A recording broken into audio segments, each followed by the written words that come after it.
Everyone, before I go to sleep, I'm gonna make a really quick video. So, I wanted to actually make this video because I've been thinking a little bit about this, and the one thing that probably that I don't really feel comfortable telling people when, things like right now when people ask me how I am, I choose not to tell them so much about what I'm doing because I was told even by many that the thing is you risk having this thing called I don't believe in the evil eye, but they say that the evil eye, some people who are jealous of you will give you the evil eye, or they'll cast a spell or some witchcraft over you. But it's not so much that, but it's just that I don't really like telling people about my plans, because if you tell people about plans and if they are not on your side, they're likely just to wish you all the worst anyway. And there's such people around. So, and I don't think everyone's like that, but it just happens that some people just really don't. They don't grow. Okay. So anyway, I just want to talk a little bit more about this topic of cerebral narcissism. Okay, I know that I've been talking a lot about things like how narcissists have very weird relationships with their bodies, how they use things like even let's say in the case of the spiritual narcissist, they use religion, whatever. But I don't know if anyone has come across such a thing called the cerebral narcissist. Okay, the cerebral narcissist. Okay, the thing is this: all these are not diagnoses. These are all trademarks of what the narcissist predominantly uses. So you have a somatic narcissist, you can have a cerebral narcissist, you can have a communal narcissist, you can have a spiritual narcissist, you can have there are many kinds of narcissists, covert, overt. They can all be rolled into one. Okay. And the ones that are rolled into one are the ones who actually switch between one kind of narcissism and the other kind of narcissism. They are very dangerous. Okay, so I kind of realized this one thing about this narcissism, especially with coverts and everything. Never underestimate people like who are narcissistic, because even if they don't have a diagnosis, they're very dangerous. Okay, why are they dangerous? Okay, I realized this myself because that I have a I'm very, now I realize after like so many years, there's no point in trying to downplay myself. I'm not going to boast or go around boasting saying, I have a PhD, but it's a fact. I have a PhD. I have had experience of being a PhD student, and I have the PhD degree scroll. I have it to attest to everything that I did. The 4 to 5 years of hard work.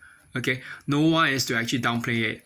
And the thing is this: I realized that in my times with narcissists around you, the one thing is this: they can pretend to be so enamored with you during a love bombing phase, and after that, once the love bombing phase, depending on how long it is, they will just start downplaying you, and it's like they don't.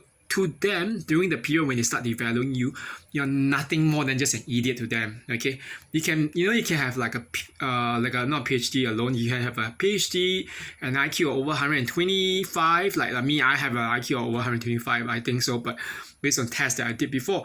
And the thing is this: you can be the smartest person, but you act like you are a dumb fucking idiot. Okay, they really think like that. Okay, and I know that because that one narcissist in my life, and not just one, but all the flying monkeys too.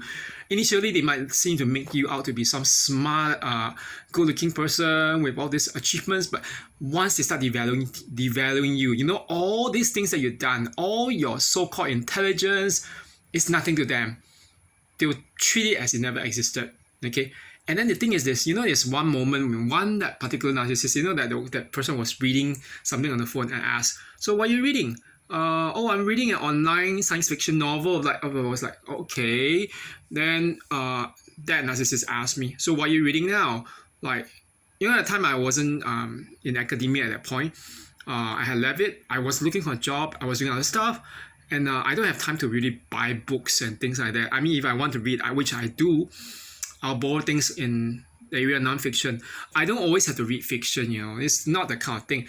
And then I just said, because I mean, it was a point in time just after I just returned from Korea, a few months ago and everything.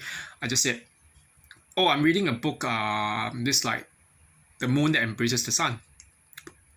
It's a story based in the Joseon era, with the story about how this shaman, who was actually a woman of a girl of aristocratic beginnings, how she later became a shaman, Okay, and from being a shaman, she falls in love with the king, and then the whole story begins and ends with a solar eclipse. Okay, where the sun was being blocked by the moon, and which was obviously induced by the powers of the shaman. And then the narcissist kind of look like, oh yeah, yeah, yeah, while reading a thing. I was like, then I said, oh, I also read this thing called Beautiful Creatures, which is like a science fiction, not science fiction, fantasy novel series about how this girl will be chosen by the moon for either good or evil magic. And it's fantasy, but it's also a coming of age story. You know what? Narcissists don't freaking care, even with their cerebral, especially the cerebral narcissists. They feel threatened by you. Don't think that for once that they're really that smart. They're actually the dumbest people I've ever seen. Okay, they will always, you don't need to go around bragging about how smart you are, how intellectual you are. But for them, they downplay you, okay? Especially if you are smart. That's the only way by which they can make their presence felt, okay?